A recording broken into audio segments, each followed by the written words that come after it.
찬양도 오늘 감사합니다. 방송실 마이크를 조금만 하이대를 살려주세요. 예. 우리 찬양팀하고 찬양대 부탁을 드릴게요. 4부 예배 때는 이 시간대가 사람이 그 하루 리듬 중에 제일 이렇게 나른한 시간입니다. 그렇기 때문에 될 수만 있다면 물론 기도하면서 곡을 선곡하겠지만 좀 활기찬 곡으로, 오늘도 곡 참 감사의 곡 좋은데 집사님, 청년들이 이렇게 에너지가 막 타오르고 하는데 그 에너지를 좀 터트려줬으면 좋겠어요. 그래서 그 터트린 열정으로 하나님을 찬양하고, 찬양팀도 마찬가지. 가장 이렇게 힘든 시간이란 말이에요. 그때 오히려 그걸 끌어올리는 방법은 우리 안에 있는 타오르는 열정을 끌어내는 거예요. 그래서 곡을 고를 때는 모든 걸 생각해야 됩니다. 제가 찬양 인도할 때는 심지어 그날의 습도까지 계산을 해가지고 곡을 골라요. 아멘. 그게 진짜 프로라는 거예요. 왜 웃지? 왜냐하면 습도에 따라서 제 허리가 아프고 안 아프고가 달라지기 때문에 되게 영향을 받거든요. 우리 옆 사람한테 그렇게 인사하겠습니다. 모든 것에 철저합시다. 시작. 네. 제가 아까 깜빡했어요. 우리 그 세 가족이 있는데 잠깐 자리에서 이름 불러줄 때 일어나 주시기 바랍니다. 강민혜 청년 어디 있죠? 강민혜. 저희 교회 김민혜라고 있습니다. 제일 우리 얼굴이 이쁜 청년은 아닌데 강민혜 자매가 새로 오게 됐습니다. 우리 김원기 형제가 인도했고요. 우리 큰 박수로 환영하도록 하겠습니다.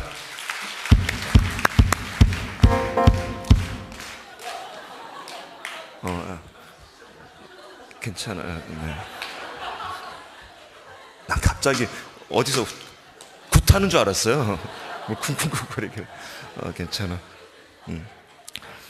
네. 승일이에게 오늘 5배의 축복이 있을 줄 믿습니다. 네. 네. 한 김에 다시 합시다. 한 김에. 네. 자, 시작.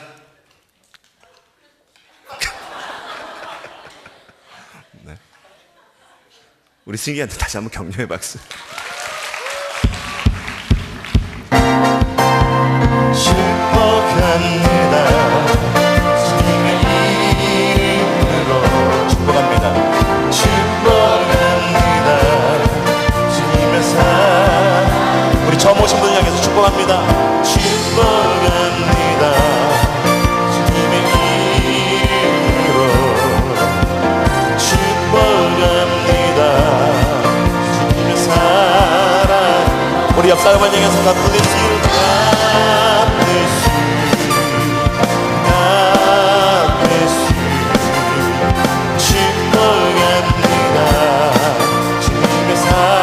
이번에 마지막으로 앞뒷 사람 쳐다보시면서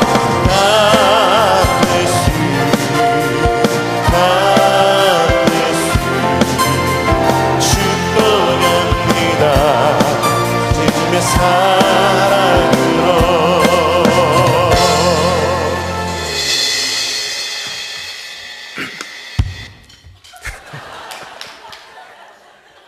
오늘 먼 날인 것 같아요, 저 친구. 승일이 입시가 언제 보지? 시험 볼 때. 입시 시험 볼 때. 11월이지. 그때까지 요거 고치자. 그래요. 우리 승일이가 드럼을 전공하고 있는데 너무 잘 쳐요. 아름답습니다. 예, 우리 옆 사람한테 인사하겠습니다. 우리 신앙생활 제대로 합시다. 시작.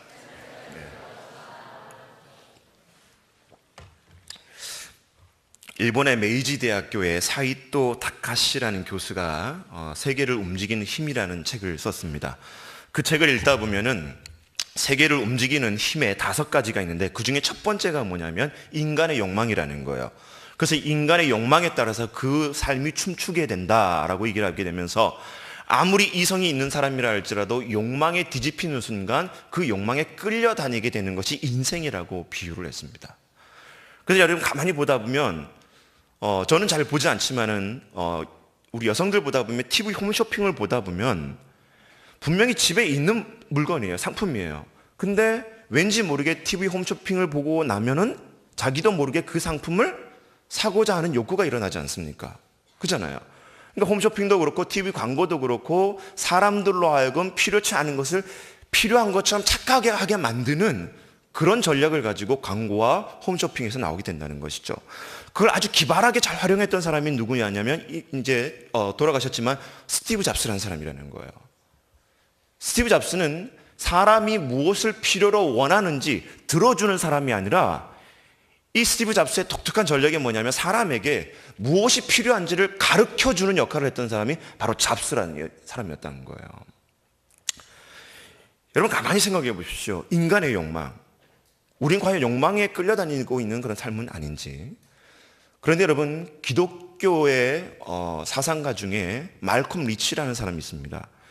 이분이 쓴 책의 내용을 보다 보면 현대의 기독교의 실용주의가 들어옴으로 말미암아 교회 안에서는 커미트먼트, 즉 다시 말해서 헌신과 결단이라는 단어가 사라지기 시작했다. 그러면서 예전에는 기독교의 그 옛날 믿음의 조상들 중에 가장 자랑이 되는 인물은 순교자들이었습니다. 그래서 여러분 1934년도에 평양 신학교에서 주기철 목사님이 그 신학생들을 앉혀놓고 설교했던 제목이 일사각오였어요. 그 설교의 내용은 예수님을 따르려거든 누구든지 죽기를 각오하고 따라야 된다는 그 설교의 주제였습니다.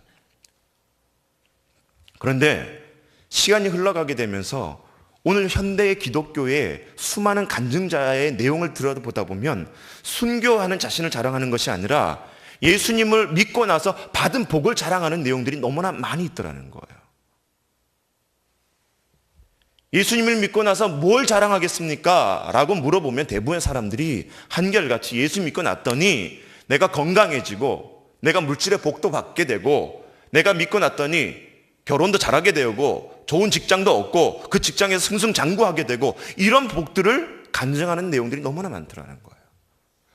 오늘 우리가 읽었던 본문 우리는 51절에서 52절까지만 읽었지만 그 앞의 내용 32절부터 시작되는 그 10장 32절부터 시작되는 내용을 보다 보면 34절까지 예수님께서 제자들을 데리고 이제 마지막 그 유월절을 지키기 위해서 예루살렘으로 향해 올라가는 도중의 내용입니다. 올라가면서 예수님께서 말씀하시기를 예루살렘에 올라가게 되면 내가 대제사장들에게 잡혀서 결국에는 십자가 매달려 죽게 될 그 예수님의 고난에 대해서 순환에 대해서 예고를 마지막 세 번째 예고를 그 제자들에게 말씀해 주고 있는 거예요. 그런데 그 말씀을 들었던 제자들의 반응은 다 달랐다는 것입니다. 어떤 사람은 아직까지도 그 예수님을 쫓는다고 말하면서도 자기 내면에 있는 인간적인 욕망에 의해서 예수님과 지금 동행하는 제자들이 있었던 반면에 조금 더 가서 어느 한 여리고 성읍에 바디메오라는 거지 소경이 나타나서 예수 그리스도로 말미암아 참된 구원을 얻기 위해서 몸부림치는 또 한 인물이 등장하게 되는 것을 보게 되어집니다. 사랑하는 청년 여러분, 솔직하게 오늘 여러분에게 자문해 보십시오. 우리가 신앙생활하는 목적이 무엇인지, 그리고 예수 그리스도를 따르는 목적이 무엇인지, 혹시라도 인간적인 욕망에 의해서 예수님을 따라가고 있는지, 아니면 정말 구원을 얻기 위해서 그 예수 그리스도를 바라보고 따라가고 있는지, 여러분 마음속에 오늘 이 시간에 도전해 보시고 참된 해답을 얻을 수 있는 저와 여러분이 될 수 있기를 주의 이름으로 축원합니다. 자, 예수님을 제대로 따르기 위해서, 그리고 정말 진정한 것을 얻기 위해서 같이 첫째 따라합니다. 탐욕 대신 마음의 귀를 열어라. 시작.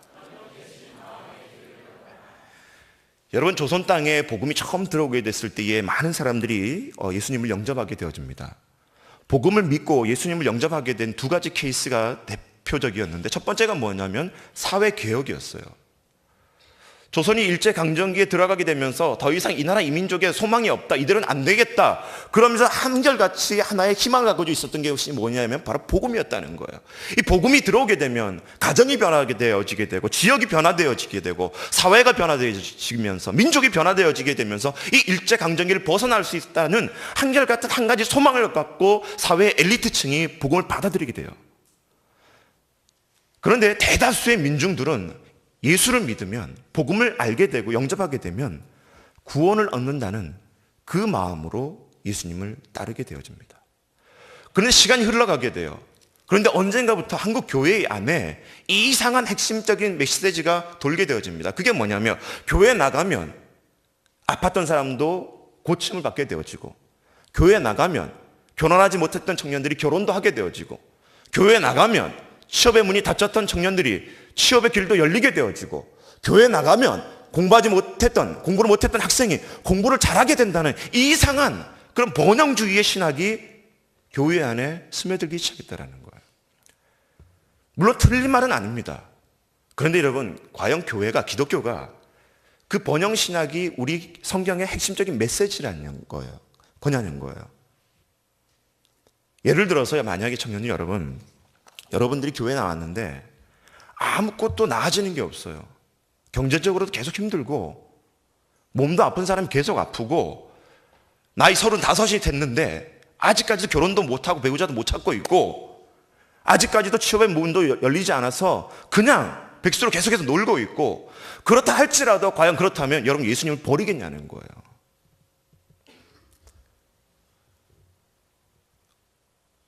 오늘 말씀을 보다 보면 우리가 읽지 않았던 본문 중에 10장 32절과 34절 이어서 세베대 아들 야고보와 요한의 모습들이 나타나게 되어집니다. 제자들의 모습들이 나타나게 돼요.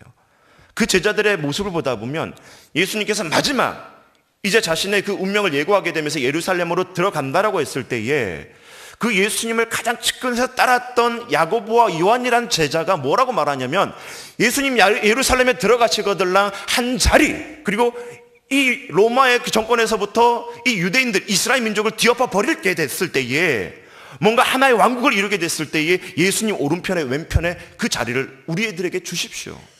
청탁하고 있는 거예요. 다른 말로 말하면 예수님께서 걸어가신 그 고난의 길, 십자가의 길을 지려고 따라가는 것이 아니라 예수님께서 이루게 될 그 왕국 옆에 한 자리 차지하게 되려는 어리석은 탐욕의 청탁을 그 예수님의 제자들이 하고 있었던 거예요. 그리고 늘 언제나 예수님께서 기도하러 가실 때 뭘 하러 갈 때든지 가까이 있었던 베드로와 야고보와 요한, 그 예수님의 수제자들 3명이서 바로 그런 일에 가담했던 것입니다. 여러분, 왜 예수님을 가까이 따랐던 제자들이었음에도 불구하고 예수님은 3번씩이나 자신의 죽음에 대해서 예고하신단 말이에요. 그런데 제자들은 그걸 알아듣지 못해요. 왜 그럴까요? 바로 마음의 귀가 닫혀져 있기 때문에. 신체적인 귀는 열려 있을지도 몰라요. 그러나 마음의 귀가 닫혀 있게 되면 어떤 소리도 들리지 않게 되어집니다. 여러분, 오늘날 사회의 커다란 분쟁과 갈등의 요인이 뭘까요? 얘기를 들어주지 않는다는 거예요. 상대방의 얘기를 들어주지 않는다는 거예요. 자, 이 시간에 지금 여러분 한 270, 80명 앉아 있단 말이에요. 마이크를 대고 제가 얘기를 해요. 설교를 합니다. 그런데 어떤 사람은 듣는 사람이 있는 반면에 어떤 사람은 듣지 않는 사람이 분명히 이 자리에 2명 앉아 있다는 거예요.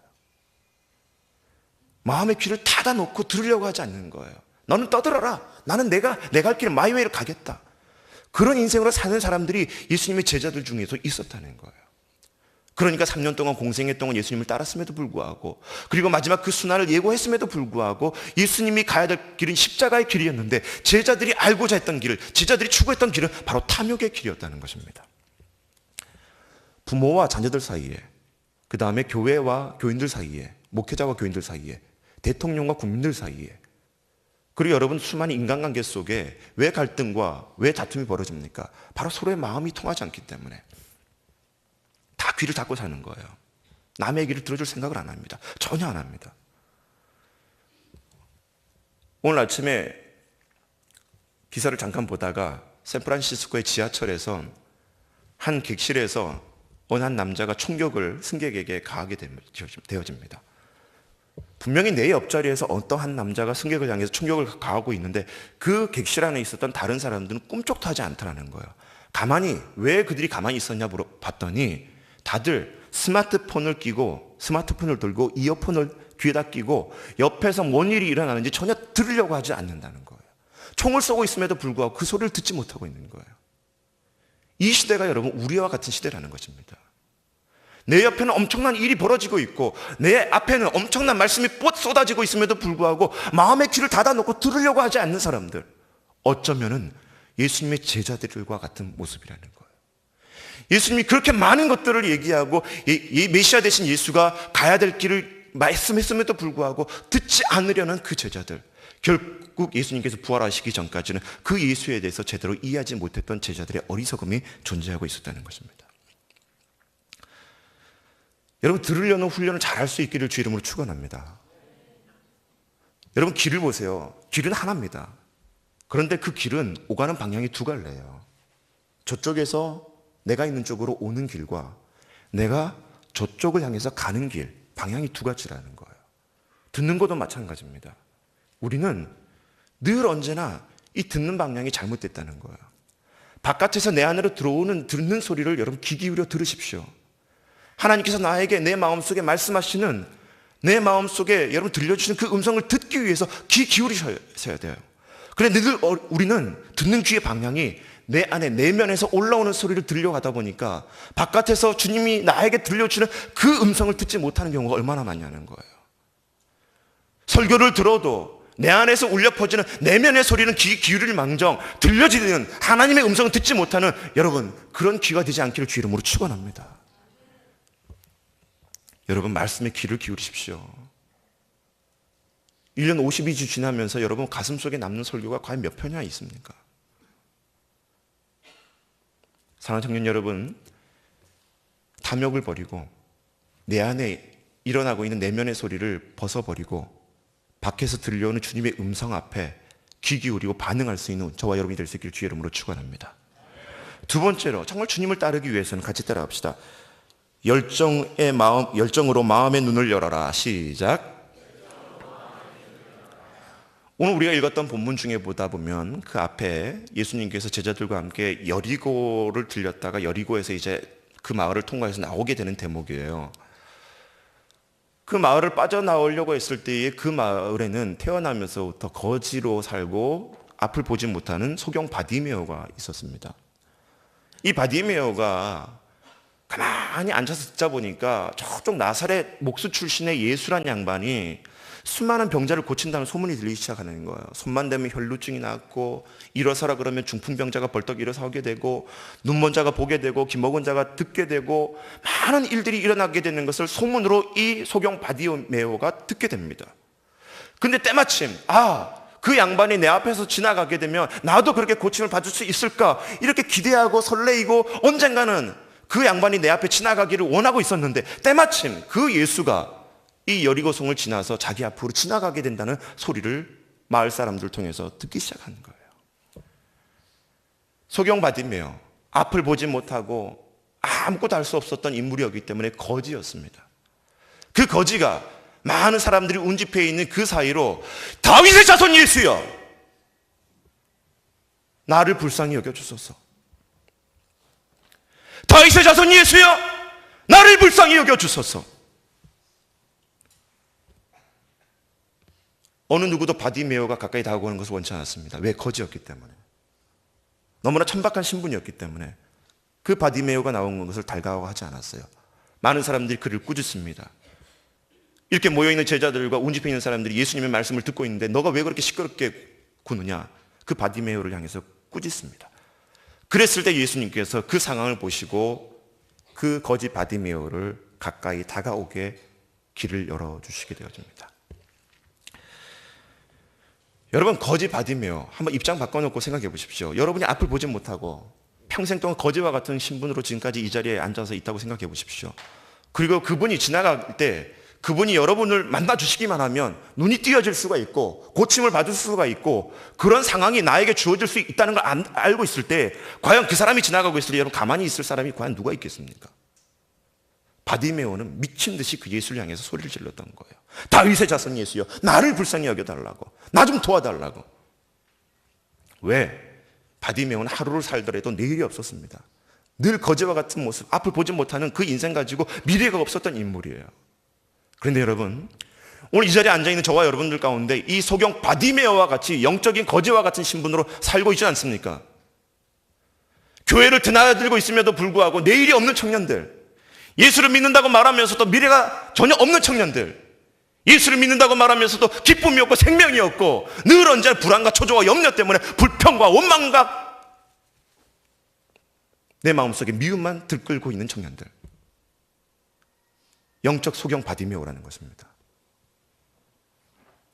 6.25 때에 한 미국 군목이 그 전쟁터 한가운데 미군들을 신방하면서 이제 묻는 거예요. 내일 아침이면 전쟁을 향해서 이제 나가게 될 그 병사들을 향해서 기도 제목이 없냐고. 일일이 미군들을 향해서 이렇게 기도 제목을 듣고 이렇게 쭉 돌아가고 있는데 어느 흑인 병사 하나가 이렇게 얘기합니다. Give me tomorrow. 나에게 내일을 주시옵소서. 내일이면 죽게 될 나의 운명일지도 모르는데 줄 수만 있다면 나에게 내일을 주시옵소서. 그 흑인 병사의 간절한 기도 제목이 미국 저녁 신문에 알려지게 되어집니다. 내일을 나에게 주시옵소서. 오늘 본문에 나와 있는 이 바디메오, 내일이 없었기 때문에, 미래가 없었기 때문에 더욱더 예수님에 대한 절박함이 그에게 있었던 것입니다. 사랑하는 청년 여러분, 여러분에게는 예수님을 향한 절박함이 얼마나 크게 자리 잡고 있습니까? 예수님이 나에게 다가오시든 말든 전혀 상관없는 그런 삶을 살고 있지는 않습니까? 이미 거지 바디메오와 같은 삶을 그냥 한평생 그렇게 살고자 하는 작정으로 그냥 아무리 예수님이 나에게 어떠한 존재인지 상관없이 그냥 막 사는 그런 인생을 살고 있지는 않습니까? 사랑하는 청년 여러분, 예수님을 만날 수 있기를 주의 이름으로 축원합니다. 예수님을 볼 수 있게 되는 눈이 열리기를 주의 이름으로 축원합니다. 교회에 나와가지고요, 사람을 보고 돌아가지 마십시오. 예배를 한 번 드린다 할지라도 이 예배 속에 주님을 만나고 돌아갈 수 있기를 주의 이름으로 축원합니다. 이 예배를 드리면서 여러분 설교 30분 동안 들으면서 강지찬 목사의 음성을 듣고 돌아가는 것이 아니라 하나님의 음성을 듣고 돌아갈 수 있기를 주의 이름으로 축원합니다. 중요한 거예요. 이 자리에 앉아있다고 여러분 예배가 되는 게 아닙니다. 하나님을 만난 자만이 예배가 되는 줄 믿으시기 바랍니다. 구봉서 장로님이 돌아가신 하영조 목사님하고 이런 담소를 나누다가 이렇게 얘기했다 그래요. 목사님, 예수님이 부활하시고 난 다음에 제자들 앞에 처음 나타나셔가지고 제일 먼저 한 첫 마디가 뭔지 아십니까? 하영조 목사님이 그거야 요한복음에 나와 있는 평강이 있을지어다 아닙니까? 얘기하죠. 그랬더니 구봉서 장로님이 아니라는 거예요. 가만히 생각해 보라는 거예요. 예수님께서 제자들 앞에 부활하시고 나서 제자들 앞에 딱 처음에 나타나셔가지고 한 말씀이 뭐였을까? 구봉서 장로님 말씀으로 이렇습니다. 예수님이 제자들을 향해서 첫 마디, 너희들 내가 보이니? 너희들 부활한 내가 보이니? 보였기 때문에 예수님은 제자들 향해서 평강이 있을지어다 라고 선포하시는 것입니다. 여러분, 예수님을 만날 수 있기를 주의 이름으로 축원합니다. 교회 여러분, 모태신앙부터 지금까지 자라온 거 중요한 거 아니에요. 어머니 아버님 목사고 장로고 권사고 안수집사고 그거 중요한 게 아니에요. 그들의 믿음은 그들의 믿음일 뿐입니다. 여러분들이 예수님 못 만난다면, 예수님을 만나지 못한다면 결국 저와 여러분들은 그 하나님 나라에 들어갈 수 없다는 거예요. 그런데 여러분, 오늘 말씀 보다 보면 이 바디메오가 예수님을 그렇게 극적으로 만날 수 있었던 그 이유가 뭐냐?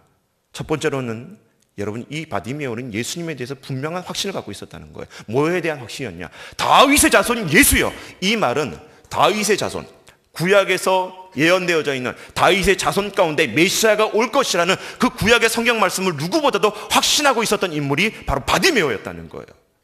그냥 예수가 신적인 권능이 있고 능력이 있어서 지나가길래 나를 구원하여 주시옵소서가 아니라 구약에 예언되어져 있는 그 메시아 그리스도가 바로 저분이라는 것을 누구보다도 이 바디메오는 확신할 수 있었기 때문에 지나가고 있었던 예수를 향해서 많은 사람들의 꾸지람에도 불구하고 다윗의 자손 예수여 나를 불쌍히 여겨주셔서 외칠 수가 있었던 것입니다. 여러분, 예수를 믿는다고 말하면서도 예수를 모르는 청년들이 얼마나 많은 줄 몰라요. 그러니까 이상한 데 가가지고 성경 공부하다가 이만희가 예수라고 넘어져가고 몇 번 얘기했는데요, 여러분. 우리 청년들이 지난번에 우리 소그룹 하면서 신천지, 이만희를 어떻게 생각합니까? 정말 담대한 청년 하나가 있었어요. 많은 청년들이 신천지는 이단입니다. 이만희 이단입니다. 이렇게 얘기했단 말이에요. 그래 정말 용감한 청년 뭐라 그런 줄 알아요? 이만희 병신. 모르겠어요. 이 자리에 신천지 앉아있는 사람들도 이 얘기해가지고 중앙교회 강지찬 목사가 이런 얘기했다가 법원에 고소할지 모르겠고 하십시오. 제정신이 아닌 사람이죠, 그 사람은. 근데 여러분, 그 말에 넘어가는 청년들이 더 문제라는 거예요. 왜? 예수를 제대로 모르니까 넘어간다는 거예요. 제발 청년들 여러분 부탁드립니다.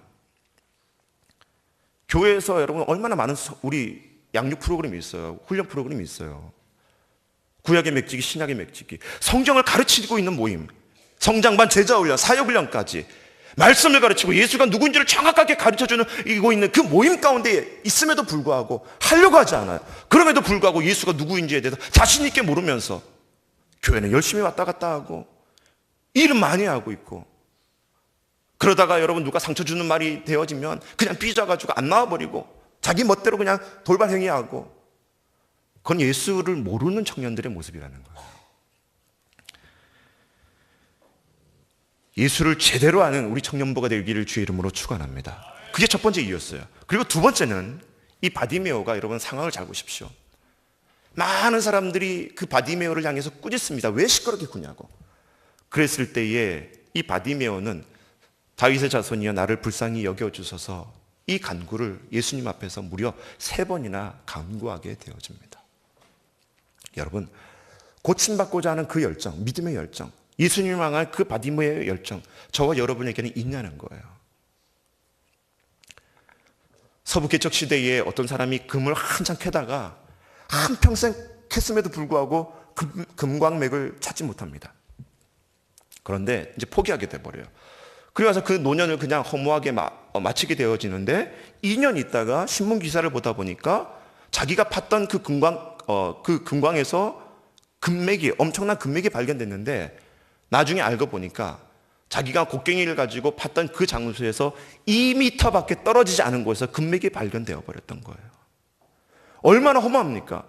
자기는 한평생 팠는데 그 2m를 파지 못하면서 그냥 포기했을 때 나중에 다른 사람이 그 금광맥을 발견하게 되더라는 거예요. 우리 사랑하는 청년 여러분, 인내할 수 있는 믿음이 저와 여러분에게 주의 이름으로 축원합니다. 이 바디메오는 많은 사람들이 그렇게 방해했음에도 불구하고, 꾸짖었음에도 불구하고 예수님 향해서 포기하지 않았다는 거예요. 열정 있는 믿음이었다는 거예요. 여러분, 사업을 하는 사람들을 보다 보면 모든 사물들이 사업의 아이템으로 보이게 되잖아요.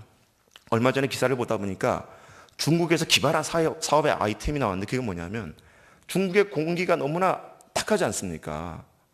황사 때문에. 근데 이것을 고민하다가 어떤 한 사업가가 아이템을 내기를, 캔에다가, 보통 음료를 담잖아요 우리는. 근데 캔에다가 저쪽에서 신선한 공기를 담아가지고 밀폐를 해가지고 공기 캔을 팔기 시작했다는 거예요. 우리나라 돈으로 한 800원에서 900원을. 그런데 그 공기를 담은 캔이 불티나게 팔리게 되면서 성공하게 됐더라는 거예요. 모의 눈에는 뭐만 보인다 그러잖아요. 왜 그럴까요? 열정이 있기 때문에. 열정이 있기 때문에. 바디메오는 그 예수가 지나간다는 말을 들었을 때 다른 거 따지지 않았습니다. 다른 사람들이 나에게 뭐라 하건 간에, 내가 아무리 천박한 신분이라 할지라도 그 예수를 만나기만 하면 나의 이 몹쓸 이 눈을 고침받을 수 있다는 그 믿음의 열정 하나만 붙들고 주님 앞에 나갔고 달려갔다는 거예요. 말씀을 보다 보면 자기의 겉옷마저도 벗어놓은 채로 예수님이 나를 부르셨을 때, 그를 부르셨을 때 달려갔다고 기록되어 있지 않습니까? 여러분, 정말 여러분이 갖고 있는 열정이 무엇입니까? 신앙생활 한다고 하면서도 예수님에 대한 열정이 없진 않습니까? 말씀을 공부하려고 하지 않아요. 내 앞에 힘들고 어렵고 산재되어 있는 커다란 문제가 있음에도 불구하고 주님 앞에 기도하려고 하지 않아요.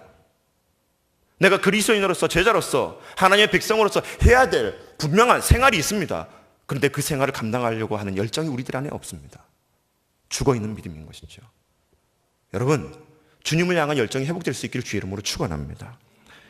우리를 향한 열정이 아니라 주님을 향한 열정이 오늘 이 예배를 통해서 다시 한번 회복되는 우리 청년부가 될 수 있기를 주의 이름으로 축원합니다. 같이 세 번째 따라 합시다. 재미보다는 더 좋은 것을 선택하라. 시작. 자, 오늘 말씀 중에 우리 52절 말씀 한번 읽어보도록 하겠습니다. 52절입니다. 시작. 예수께서 이르시되 가라, 내 믿음이 너를 구원하였느니라 하시니 그가 곧 보게 되어 예수를 길에서 따르느니라. 자, 보세요. 바디메오가 예수님께서 내 믿음이 너를 구원하였느니라 하면서 눈이 띄어지게 된단 말이에요. 눈이 띄어지고 난 다음에 바디메오가 뭘 했는지 잘 보십시다. 그냥 육신의 눈만 띄어져가지고 퀴즈나 칭칭하면서 그냥 자기의 생활로 돌아갔다면 그냥 그의 삶은 한평생 거지였기 때문에 눈이 띄어져도 결국 거지의 신분밖에 되지 않았다는 거예요. 그런데 이 바디메오가 정말 예수를 만나고 나를 불쌍히 여겨 주소서라고 간구했던 것은 그 메시아, 그리스도 된 예수를 따르기 원했던 그 간절함이 그에게 있었다는 거예요. 말씀을 보다 보면 자기의 병이 고침을 받고 나서, 자기가 치유를 받고 나서 예수님을 따랐던 인물이 많지 않습니다. 바디메오는 육신의 눈만 열려졌을 뿐만이 아니라 영의 세계를 보게 되면서 예수님을 따르기로 결단하게 되면서 고침을 받은 것과 동시에 자기의 삶이 어떻게 변하게 되느냐, 하나님의 나라를 위해서 주님을 따르는 삶으로 변화됐다는 거예요. 여러분 청년들 가운데 여러분 좋은 부모님 만나는 청년들이 있습니다.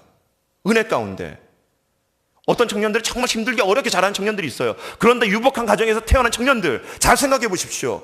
왜 나를 그 가정에서 태어나게 하셨을까? 왜 나를 다른 사람들보다 더 나은 형편에서 자라게 하셨을까? 그 이유가 뭘까? 그것은 바로 그 만남과 그 복으로 말미암아 하나님 앞에 영광 올리게 하기 위해서. 아멘입니까? 여러분, 나에게 공부할 수 있는 지혜를 주셨다면 그 지혜를 주신 하나님의 목적이 뭐냐는 거예요. 내가 좋은 직장에 들어가게 하셨다면 그 직장을 통해서 하나님께서 뭘 원하시는 거예요? 우리가 그냥 잘 먹고 잘 살기 위해서? 내가 내 이름을 떨치기 위해서? 내가 세상 가운데 떵떵거리며 살아가기 위해서? 그게 아니라는 거죠. 여러분, 기도 제목을 바꾸십시오.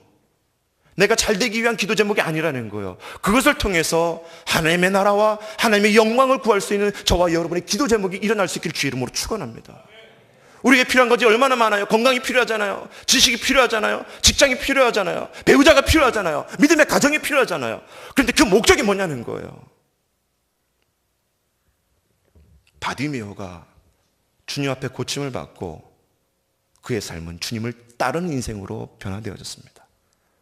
저와 여러분이 삶을 살면서 받은 복이 있다면 그 받은 복으로 말미암아 주님을 더욱더 아름답게 따를 수 있는 저와 여러분이 될 수 있기를 주의 이름으로 축원합니다. 두 분의 얘기를 하고 설교를 마치려고 그래요. 언제도 한번 얘기했지만 이랜드 회장의 박성수 회장님, 그는 철저하게 가난한 집안에 자랐기 때문에 어렸을 때부터 기도 제목이 하나님, 내가 부자로 살기 원합니다. 내가 이 가난하고 이 찌질한 생활을 벗어나고 싶습니다. 몸부림치며 돈을 모으기 위해서 엄청난 젊은 시절에 고생을 했던 사람이 바로 박성수 회장님이었어요.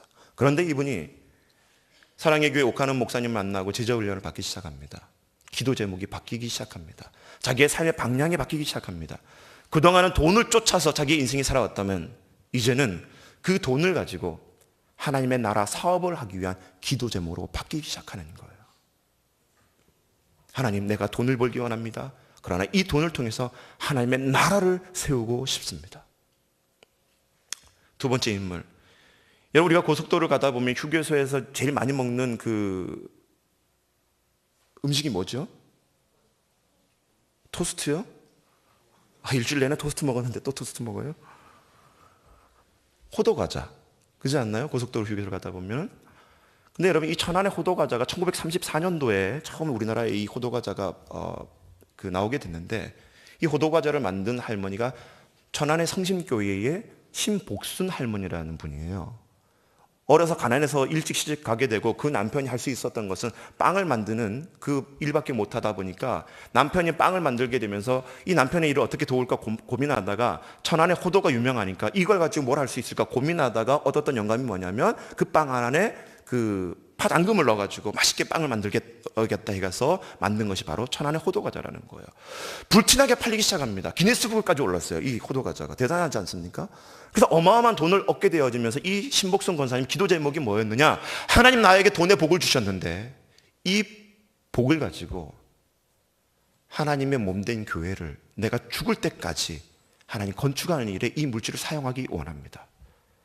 결국 그 권사님은 돌아가실 때까지 자신이 갖고 있었던 그 어마어마한 재산을 가지고 그 목회자들이 교회를 개척하는 일에 그 모든 재산을 기부하게 되어집니다. 그럼 삶의 방향이 달라지기 바랍니다. 복을 쫓아가는 인생이 아니라 복을 주시는 하나님을 위해서 살아갈 때에 자동적으로 그 복은 우리에게 오게 될 줄 믿습니다. 중요합니다. 오늘 바디메오가 자신의 몸을 고침받은 것으로 끝나는 것이 아니라 그 이후의 삶은 주님을 따르는 삶으로 변화되어졌다는 거예요. 결론 맺습니다.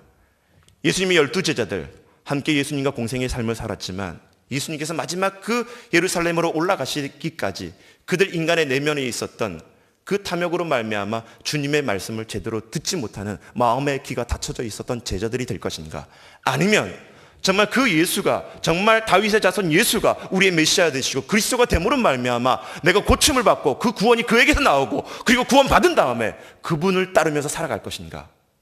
저와 여러분 삶 가운데 선택하고 결단하는 이 시간이 될 수 있기를 주의 이름으로 축원합니다.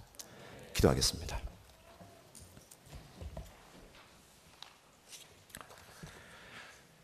하나님, 주의 청년들이 이 땅의 삶을 살면서 무엇을 원하고 살아야 되는지 하나님 깨닫게 하여 주시옵소서.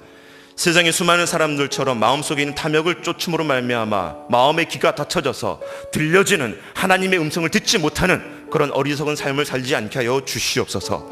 열정으로 주님 앞에 나아갈 수 있는 믿음 되게 하여 주시옵소서. 상황과 환경이 어렵다 할지라도 그 상황과 환경을 다스리시는 하나님의 손길을 바라보며 믿음으로 살아갈 수 있는 저희 되게 하여 주시옵소서.